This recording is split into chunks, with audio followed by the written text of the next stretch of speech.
Welcome back. Now, another kind of video lecture that Udemy will allow you to upload to its platform is called a mashup.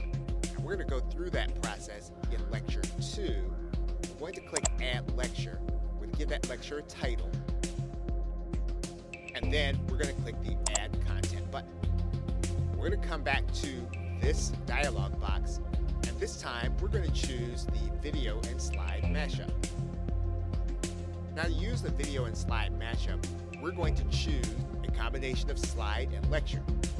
Now, we are going to be switching back and forth between the video and so you want to have thought through how this content is actually going to work together.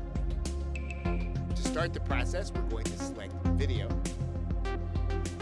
and then we're going to select a presentation. And while the video is processing, we can then click Use this presentation. What we're going to do now is we're going to create timing between the two elements so that the viewer will actually see one video but yet see two pieces of content from our end.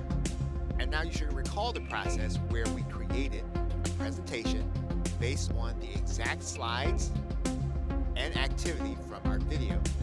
And then we created a PowerPoint presentation and saved that PowerPoint presentation as a PDF.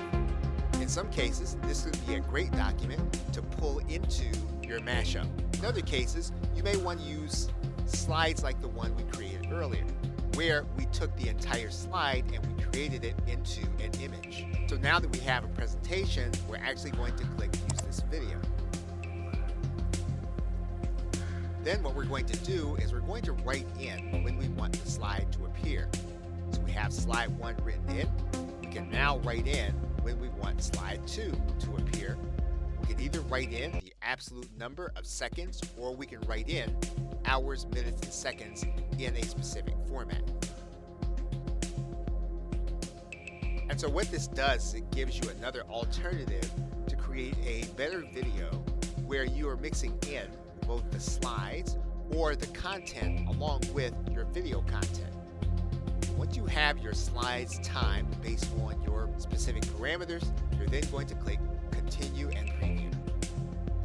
You can then go back and watch the video and rewrite your timing based on how you really wanted to see it. Okay, so with that, thanks, and I will see you in